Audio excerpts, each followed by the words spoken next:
Before we get to today's guest, I just want to let you all know that CityWorks Expo 2017 is coming up October 5th through 7th in Roanoke, Virginia. We're really excited about the group of speakers we put together for this year, and we've got a number of exciting activities and additional resources we're looking forward to bringing to the table as well. So I hope you'll take a look at our website, cityworksexpo.com, or check us out on Facebook. And just take a look, maybe get yourself a ticket. We'd love to have you guys down to Roanoke. Or check out the fellowship program, which includes a free ticket, but also has access to a number of resources and mentorship opportunities that we're putting together. So thank you all for listening to the podcast. I hope you enjoy it today. And please do give us a rating and review in iTunes or wherever you're listening to this. And reach out if you have any questions. Hope to see you come October. But in the meantime, have a great day. Please listen carefully.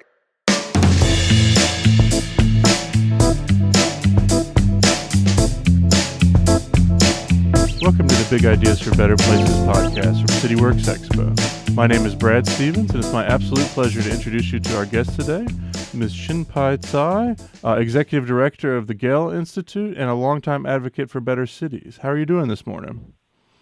Great. It's wonderful here in New York. Well, it's cooled down a little bit down here in Roanoke, so I'm glad we're kind of hopefully getting towards the end of summer here. But so now, how do you kind of, the Gehl Institute has this kind of amorphous name, and you guys talk about public life, but kind of how do you define what it is that you guys do? I think the best way of thinking about it is that our work is focused on centering people in public space. And it grew out of, as urbanists or people who care about the built environment, people are aware of the experience of how our public realm, everything that we share, all our shared spaces have over the last, several decades been slowly eroded, taken over by other uses and not necessarily designed for use by people. And that shows up not only in our everyday experience where, once upon a time we would walk to the store, walk to school, walk to work, or have some other means of shared transportation to get to where we need to go and have places to gather. And today we just don't have those people tend to drive in their own cars to the places they need to get to, for example. And so our work is really about thinking about systemic ways of changing the ways that places are shaped and putting people back into those conversations, putting the people perspective, the human experience into those decision-making processes. It's when a lot of times when people talk about the built environment, that people focus is not something that is clear. Is that how have you guys kind of gone about making sure that people, when they talk about the built environment, it's first and foremost from a person-focused perspective? Yeah, you're getting at something really important to us. That's why we use the phrase public life. For us, public life is the people in public space. So it's the people aspect. It's the life they live in our built environment. And you can't, in our estimation, you can't consider the built environment without thinking about people. So we focus on public life for that very reason. And as much as we are targeting, the systems and the processes, the policies, the practices that influence built environment, it is all with an eye on the public life aspect, the life that we live together in our public spaces. I'm kind of intrigued. I know that some of your background is in transportation stuff. So how did that kind of lead to this place where you're thinking about public life? Oh, I guess it was a bit meandering. And in some ways, I never expected to land in transportation myself. I originally started thinking about how wonderful it would be to contribute to how cities were shaped. And I really liked taking apart complicated ideas and making them accessible to more and more people. I like thinking about systems. And so originally I was more interested in sort of generally public spaces, public realm. I had grown up in the suburbs, and the first time I went to a city was the first time I felt not isolated, and felt the comfort of strangers and the comfort of interactions, of being social without the necessity of, needing to have direct interaction, or my family were immigrants, and so we often were the outsiders. And it was being in the city that I had the wonderful experience of being a part of things without needing the burden of needing to know people very personally. And from there it just took off. So I thought it'd be wonderful to contribute to helping to shape cities. And as I got started in my career, I was at a community development corporation, working with a huge CDC that provided all sorts of services to a community, then was at Project for Public Spaces, and obviously very focused on placemaking and public space. It was a very critical and important time. I was asked to join Transportation Alternatives, which is an advocacy organization that works on sustainable transportation. And at the time, because of my original orientation, was a little surprised that there was interest. I still need to interview and all of that, but they asked me to interview. And I realized that they had this vision for the streets in New York City that were such a huge, that really fit into the way I had thought about the public realm. The streets are such a huge part of our experience, and they are overlooked. And that is at the crux of the matter, right? That's the crux of the problem that we're all trying to work on, is that we think of these things, these different pieces of the system in isolation, whereas they all actually work together to create our shared experience.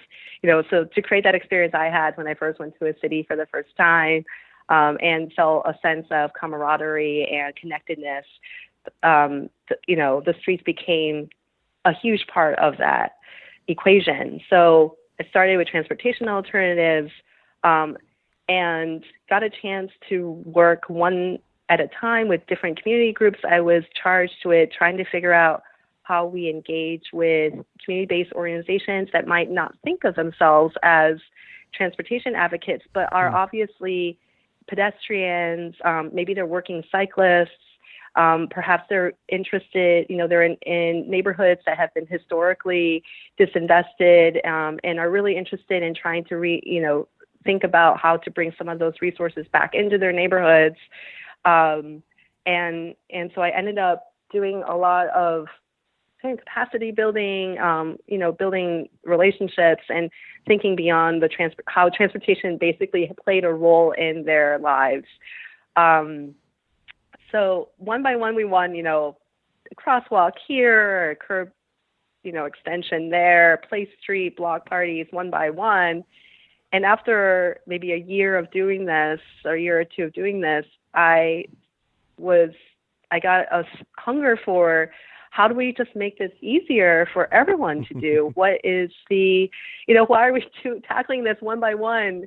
There has to be a campaign just to get a little curb extension to make sure the kids can cross the street safely. It seemed kind of ridiculous. And again, going back to my natural inclination to like to think about systems, I started to realize that it really was in policy that we were able to make those changes more systemically, that if we could have a policy, a program that the city adopted to just make this something that is part of our public realm, perhaps people could apply to have a place. And the police athletically does that now, but there wasn't one that was just for the sake of, the neighbors wanting to get together and do that. So I started to get into policy work, and it just kept going.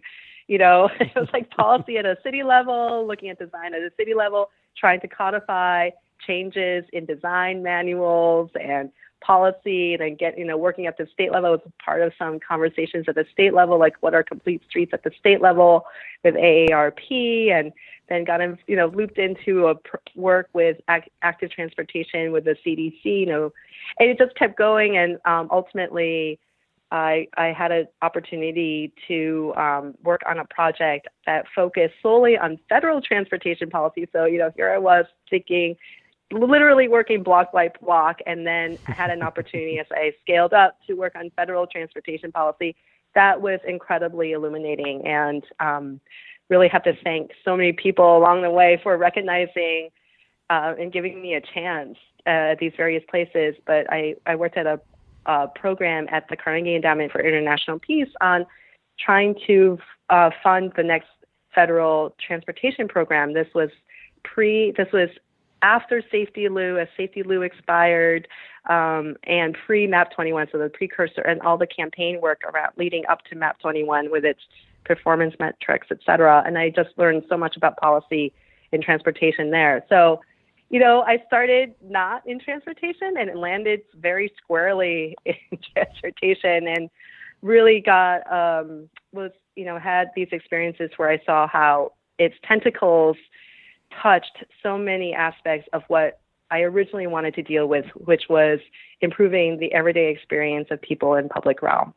And, that's what I always go back to when I think about whether it's federal policy or otherwise. And so, ultimately when Gehl Institute came along, it actually felt like a very natural fit conceptually, even though I would obviously have a huge learning curve in terms of figuring out what the policy realm might be. There isn't a formed policy structure around public life or public realm necessarily, other than, what planners know, transportation and land use and maybe zoning codes, et cetera, public space management policies. But really there isn't an overarching dominating policy structure. So there's a huge learning curve, but the ultimate mission of improving people's everyday quality of life in the public space really resonated with me.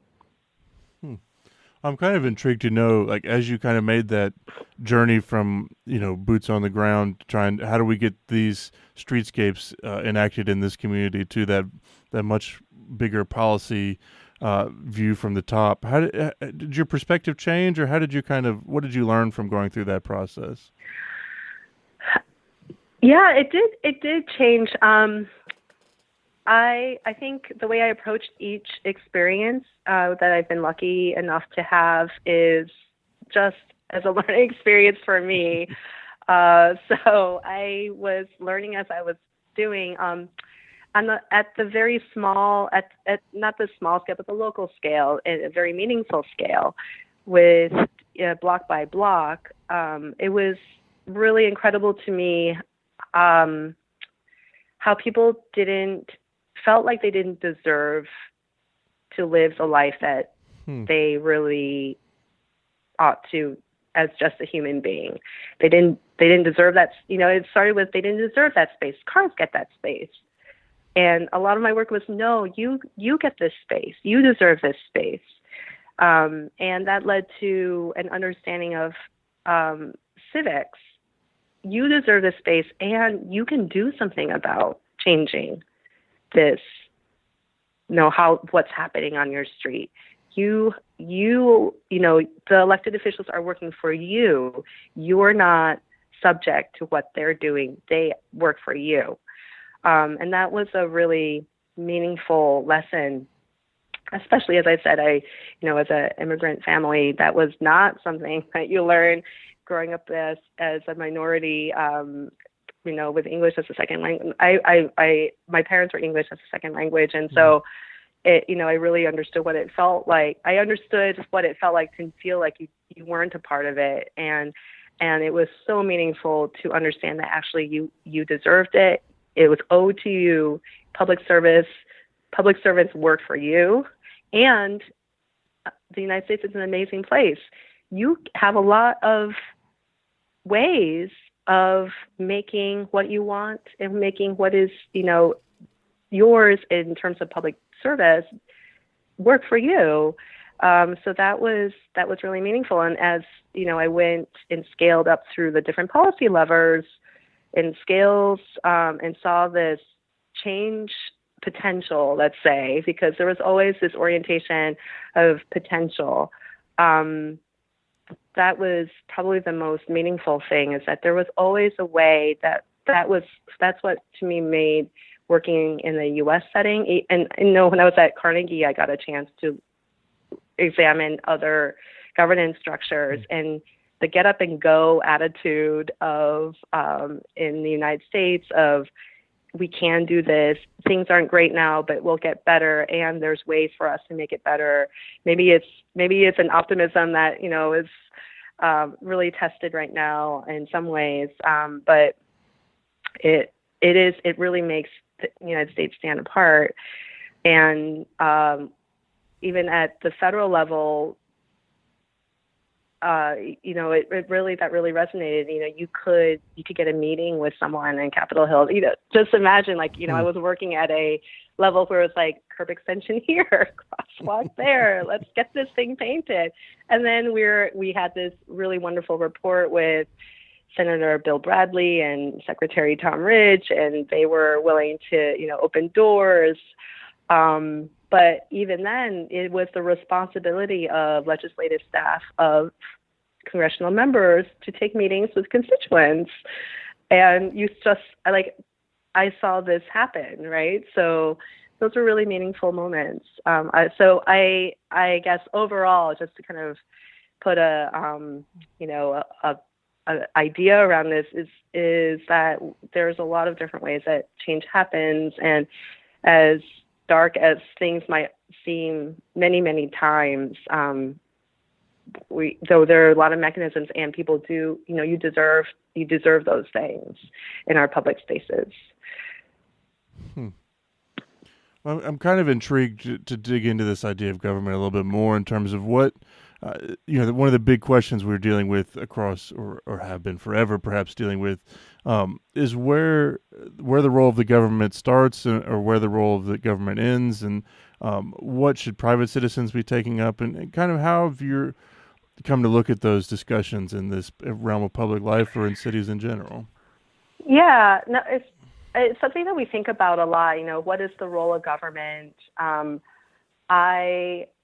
think our position on this, my personal position over the years, is there's a huge role for government, but not in the sense of big government, big policies, but in the sense of, as a role of leaders being public stewarding for maximizing public benefit, being able to understand what the public is, which, in the history of the United States has been a very limited perspective and continues to be in so many different ways, as we can see with Black Lives Matter and, immigration policy and all those different ideas and movements going on, gender equality. There's still a lot of work to do, but I think that you can't necessarily expect the private sector to stand up for this multi-sector, multi-dimensional, diverse perspective of what the public means, and the private citizen isn't. They have their lives to live. They have their communities to be a part of. One community isn't necessarily better than another, and people. That's sort of like the humanness of what we're up to, what we're up with, what we live with. So. I think there is a role for government to be stewards of public benefit, and I think that in our public realm, it's been very challenging to think about that, because this sounds like it's a conversation about values, and in politics, values have become very extreme or avoided. And if you're a designer, urbanist, or an architect, often people want to operate in an environment that is apolitical. Like, this is a great idea. My design is going to help all people, and is the most is forward thinking, and there's sort of this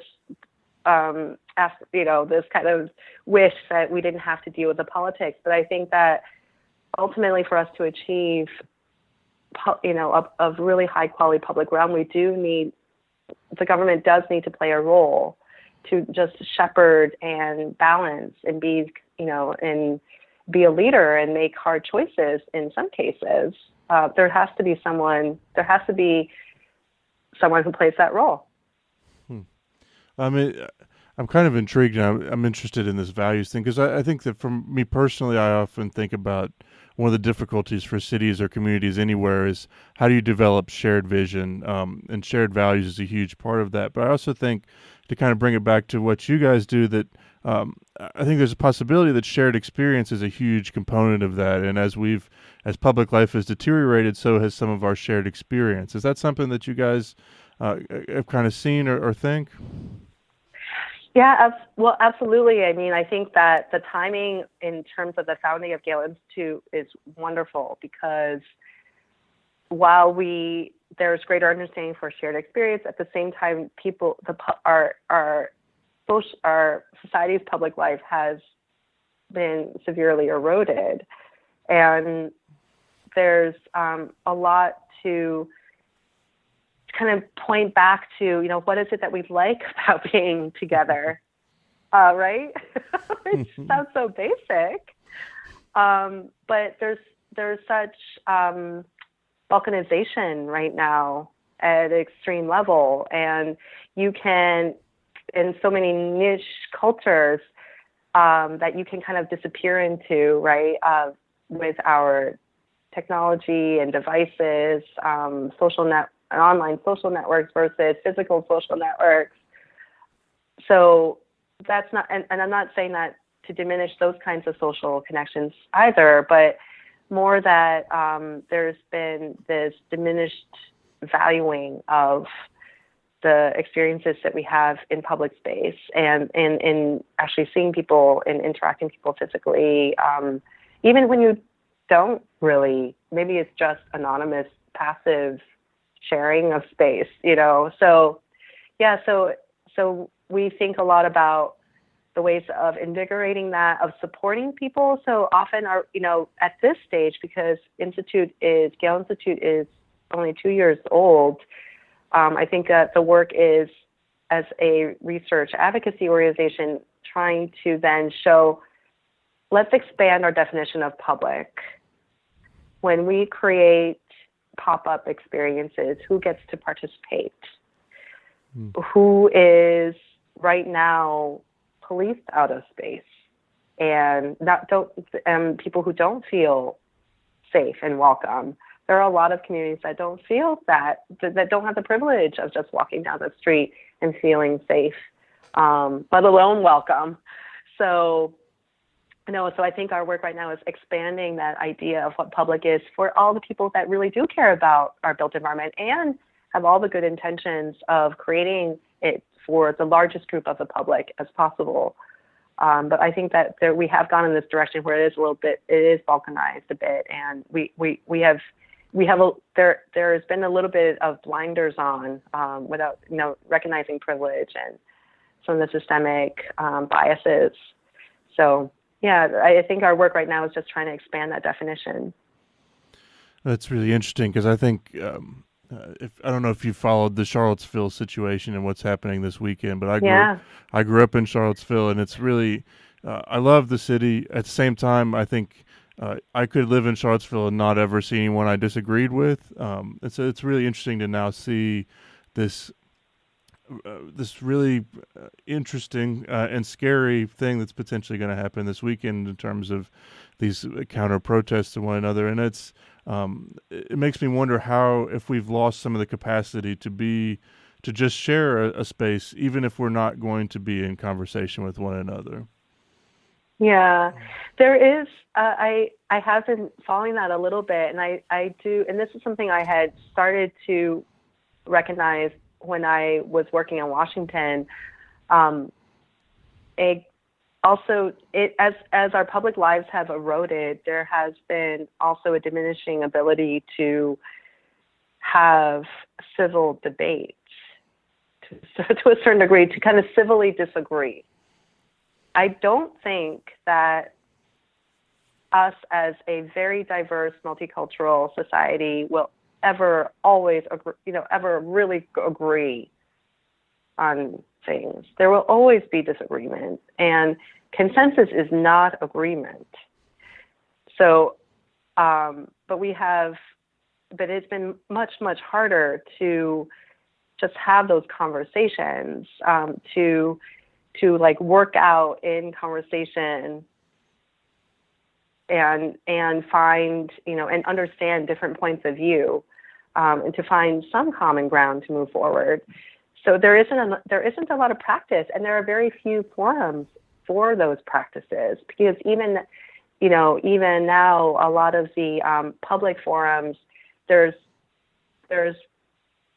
protests on either side all the time, right? And it's like, like we're only just trying to have a conversation and there's a protest. And it's not to say that protest isn't necessary in many cases, but,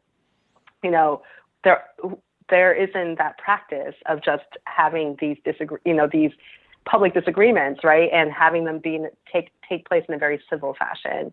And so I think that, I think it is actually connected to our experiences on a daily basis in our shared spaces, that there are fewer and fewer places to come together and meet other people and have exposure to strangers and see difference and coexist with difference. I think these are all linked, whether or not, they're causal. As a social scientist will not, we can't really point to that, but certainly there's a relationship. We'd like to take a moment now to say thank you to our sponsors today. The Urban Affairs and Planning program at Virginia Tech School of Public and International Affairs offers an interdisciplinary approach to understanding planning and policy for megaregions, cities, suburbs, and rural regions in the U.S. and abroad. UAP faculty have expertise in urban planning, architecture, urban design, economics, geography, political science, law, technology, and engineering, and provide students with a multifaceted understanding of how communities grow and change. Students apply their knowledge and professional skills by participating in real-world problem-solving with community clients through project-based studios and applied research. UAP emphasizes technical analysis and policy evaluation in approaching the complexities of modern communities.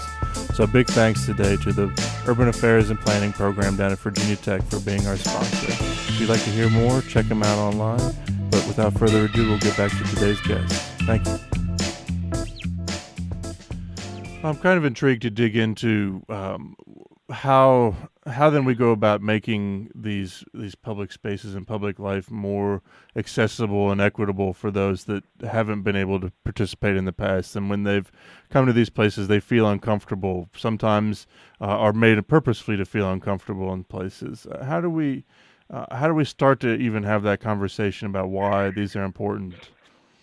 Yeah. It's great that you're asking that question.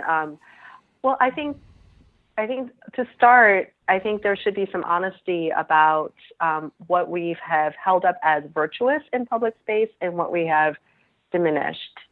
So, for example, we in many places, a group of white people standing on a corner is not a big deal. But a group of Black people standing corner, they're violating anti-loitering laws. Mm-hmm. A group of white people sitting on a stoop might not be a big deal. A group of Black people sitting on a stoop might be a violation of gathering in public space. So I think some of these laws are policed unevenly. I think, this goes back to what I was saying in terms of expanding our collective understanding of what it means to be public. Who is part of the public, and then even in the values of recognizing the assets within communities. I love the tactical urbanist projects that are springing up all over the country, and the entrepreneurial spirit, the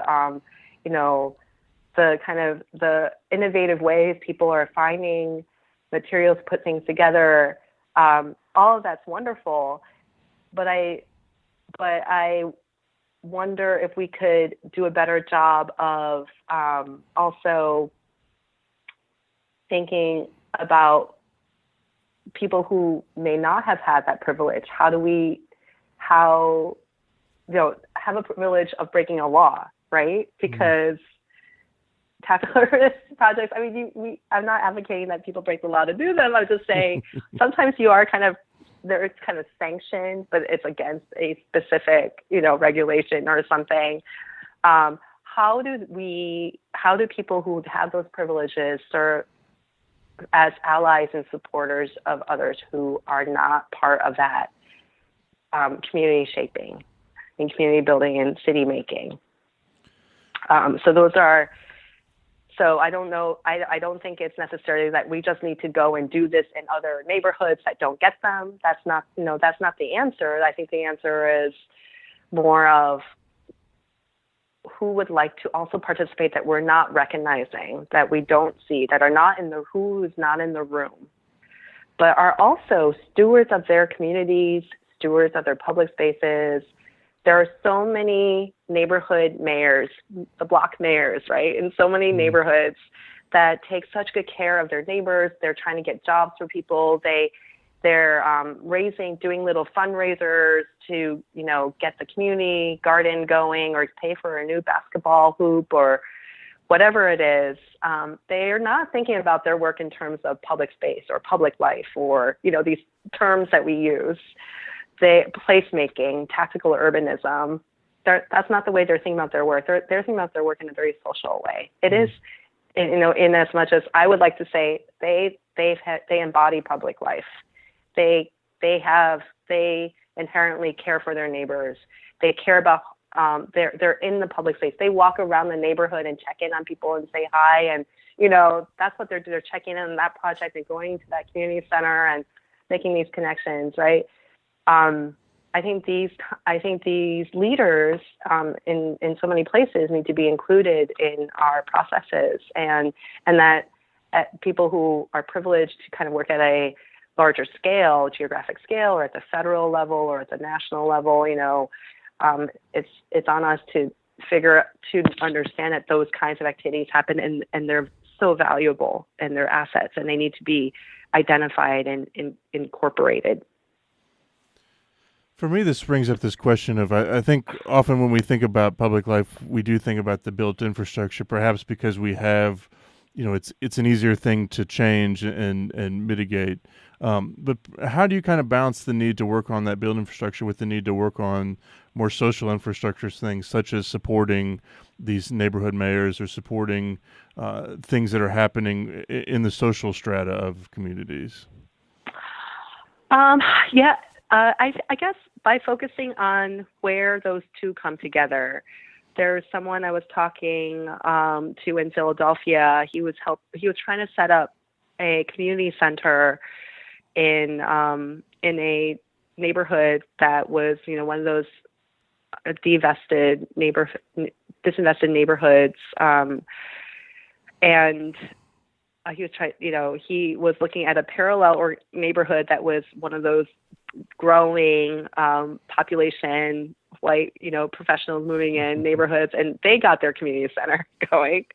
And he was just looking at it, I was like, I can't get my community center going. What is going on?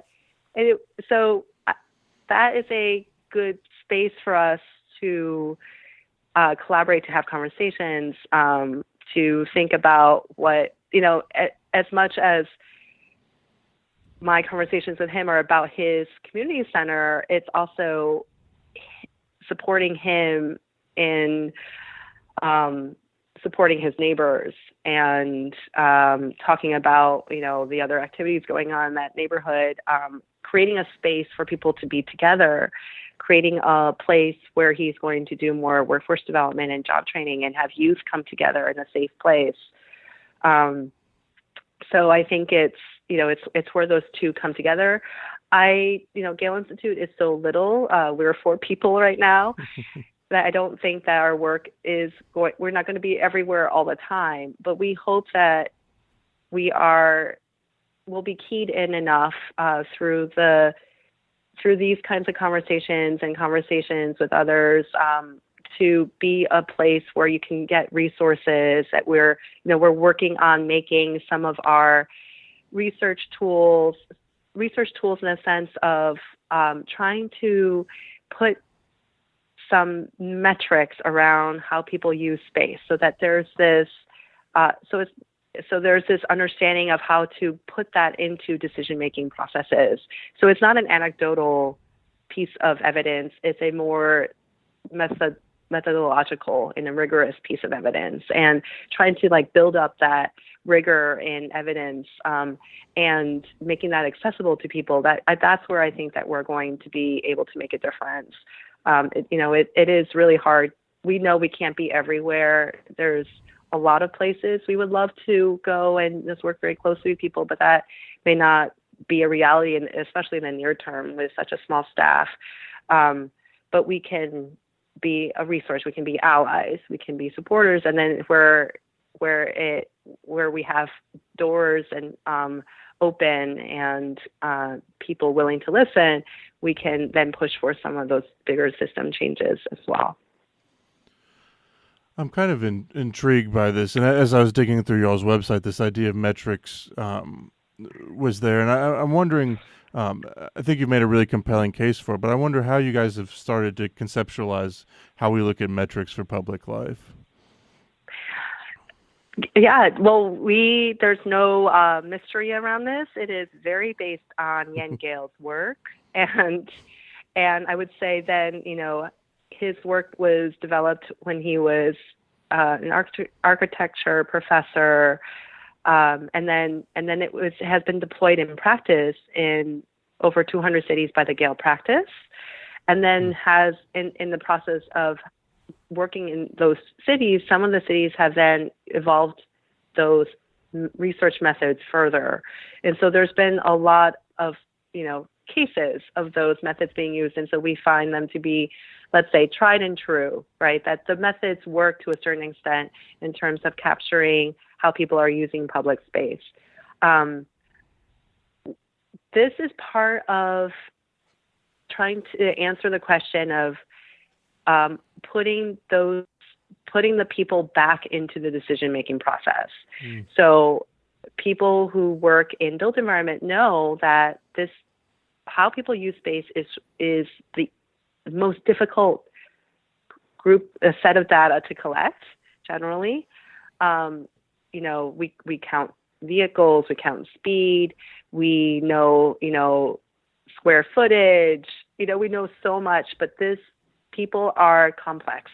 They're much harder to understand. They change. Even people walking in a routine to the subway might decide to go a different way each day, right? Like people are complex in a beautiful way. So these research methods are just trying to put a little rigor and methodology around that, so that it would have some credibility when you measure it against machine collecting data, right? But the other kinds of ways that we are thinking about this is, social scientists would say, even if you have machine collected data, you want observational data no matter what. You need to calibrate this data.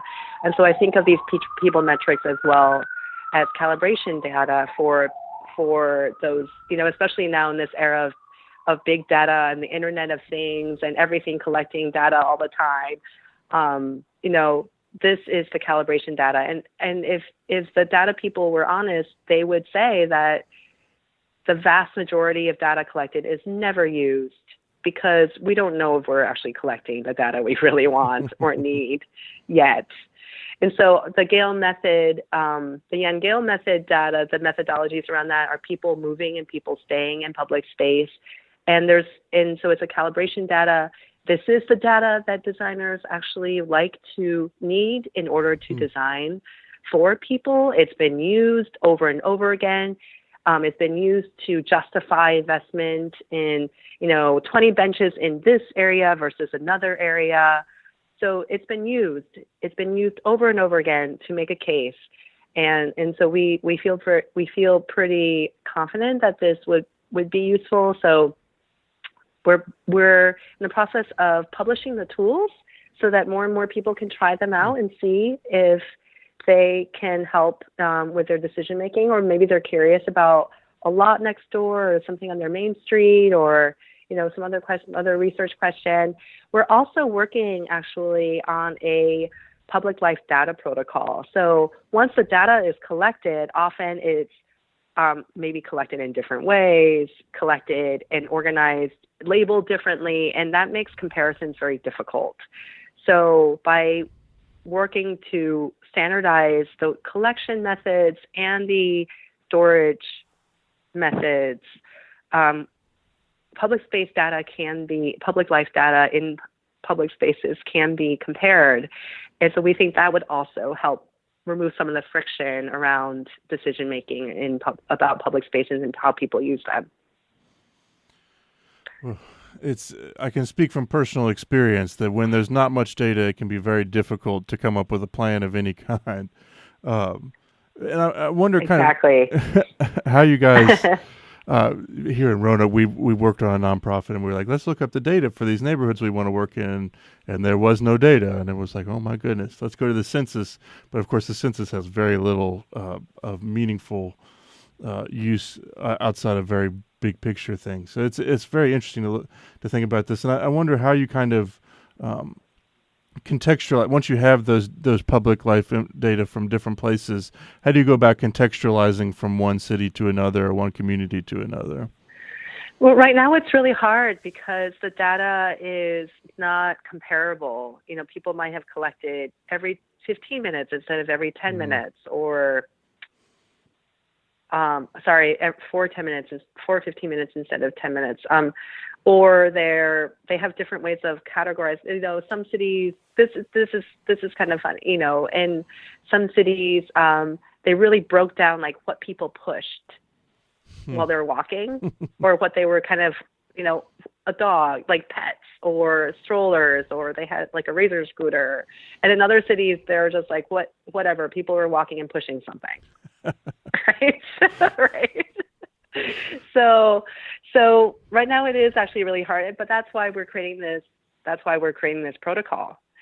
All of those different details, and the protocol will be flexible enough so that it will account for details should you want them, but if they roll up to a certain category, that then at least at that categorical level allows you to compare. That's comparing those similar data sets, so it's public life data, what people are doing in public space. There is still a science and art, I would say, to then figuring out what that means for that neighborhood. Looking at census data, which is, wonderful in so many ways, but then really, really, really difficult at the block level. Like a lot of the data we collect is within the block, right? And so how do you extrapolate representation, statistical, it is challenging.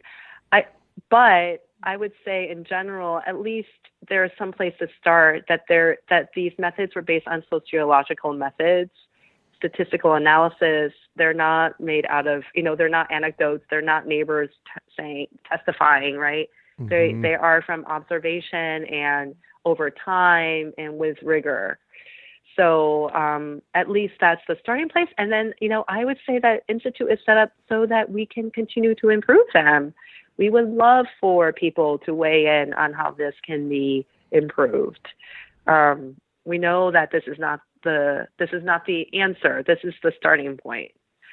And we know that there's going to be a lot more especially in data science, that will both on the technology side and in the method side that might allow us to take this further. But it's always, I think data really is an art as much as people say it's a science. As someone who did qualitative research, I certainly agree with that sentiment. Yeah, and you always want to know, you want to still do your interviews, and you still want to go and take pictures and see what's really there. You don't want to, outside of the U.S., some countries are literally designing cities on plan, never visiting the site, never doing any demographic analysis. They look at a plan and they're engineers, and they draw the streets and where the buildings are going to go and what the uses will be. So, you do need both sides of that, both sides of the brain to come together to create better communities. I'm kind of intrigued because that you guys are clearly thinking systematically about this, and you mentioned several times thinking at the systems level. And I wonder how you kind of balance and work with the absolute need to work on that level, while also recognizing the need to work on a block by block level, on a project by project basis. Yeah. Well, for us, we feel that where we can best be of value is to provide the tools, the approaches, the ways of thinking, so that people who are very close to their block and very close to their neighbors can then carry them out. So we hope that our work is inspiring, that people feel like they can get up and do it, that that the tools are accessible. We will be, we're still working this out, but we're just floating the ideas of having office hours, virtual office hours, people calling, people being able to call in and meet others working on similar projects, and we just answer questions about their different projects. We're still trying to figure all of that out in specific terms, but I would like to think that we're thinking of ways that are common, thinking of what the common challenges are, what the tools might be to address those challenges, and then being the place where you can go and find out more about how to use them, and then having people. There's so many organizations and wonderful people working on these issues already. There's no reason for us to go and set up operations to deploy people in that way. So, our role, I think, is to support those wonderful leaders and figure out what really would make a difference for them. So it's these really interesting questions and about how to empower people and how to disseminate knowledge. I'm sure you guys are thinking about those things constantly. Absolutely. Yeah. And then some, and I think that it's, there also is a lot of learning that we get. We will only be able to develop very useful material if we are close to people who are actually doing that work. And so we feel, we very much appreciate our close relationship with the Gehl practice, but really hope to develop close relationships with other practices so that we really understand the challenges that implementers and change makers and the local, block mayors are going through, so that we can really make things that are useful. I love this term of block mayor so much. I hope you don't mind if I steal that and use it all the time. No, it's great, and we all know. Once you hear that, you're just like, I know who that person is on my block, right? Or in my neighborhood or whatever. Yeah. Yep. Yep. They're the wonderful people. You want to check in and get the gossip. Absolutely. Yeah, but if you ever are in pinch, they're the ones that will help you too. They're great. Absolutely. Get to know your block mayors. Well, as we kind of get towards the end here, I wonder if you could kind of share one or two things that have been some of the biggest stuff you've learned as you've spent so much time advocating for better cities and better communities. I guess one fundamental thing I mentioned earlier is that everyone, really everyone deserves a high quality, everyday public realm. I'm not talking about your special park. I'm just talking about your experience of being in places with other people. As soon as you step out of your house, you should feel that you're valued as a person. And I think that's, if I could leave one thing to, that everyone could internalize, that would be the one thing I would love people to internalize. I think that's the hardest thing for people to accept in some ways. And then, the other kind of thing is we are so lucky to live in a country that actually has a lot of mechanisms for change. And if you think about I think a lot about historical events and the arc of history and the arc of change and the role where we are in this. And that sounds really highfalutin. I don't mean it that way. I'm not I actually, can't remember dates or anything like that, or I'm always lost on the specifics. But just the sense that there have always been this critical decision made that really changed the course. And if we all lived and did our work in a way where we felt that where our work would have the potential to change the course of that arc, that I think that would be really meaningful too. And, Absolutely. Yeah. But I mean, those are abstract things, but I hope that I gave enough stories along the way to demonstrate what I meant. Well, I wonder if you could maybe close us out with the story of a community that you think is working well, or one that you think epitomizes what it means to have a good public life.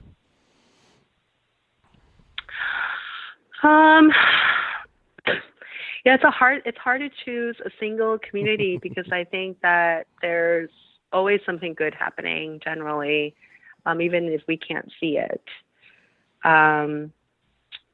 And my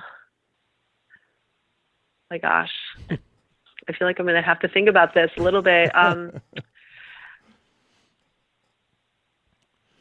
know.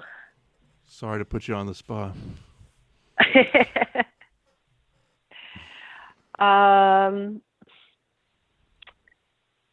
Well, I guess, maybe instead of a single community, I'm always inspired by people who are so enthusiastic about the role that they play and the potential for what they're trying to achieve, and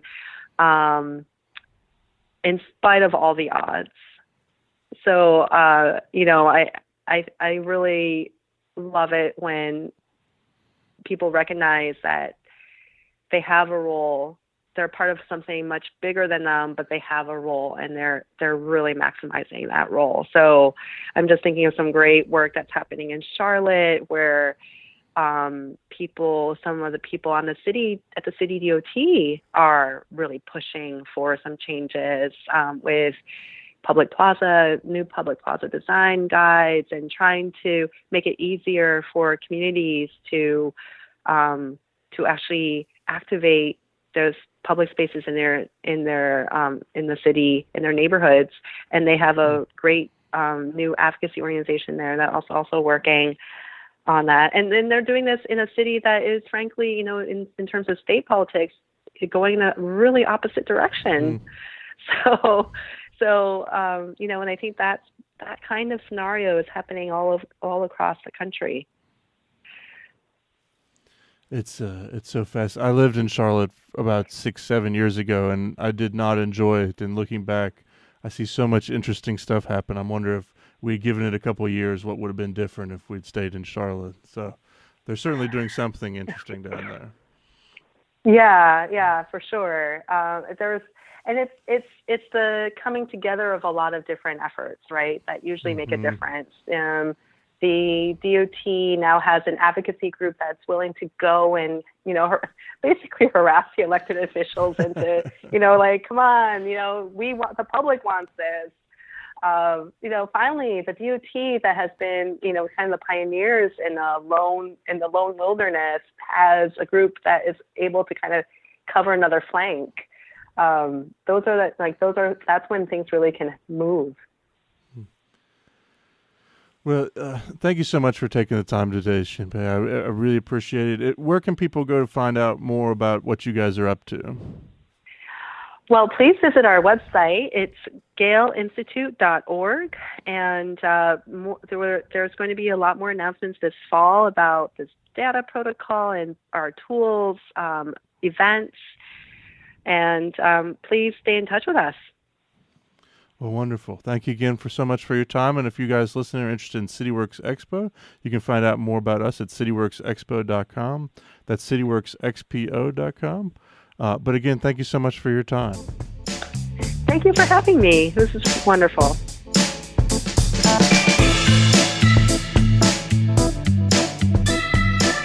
Thank you for listening to the Big Ideas for Better Places podcast today. If you like what you hear, please subscribe and leave a rating.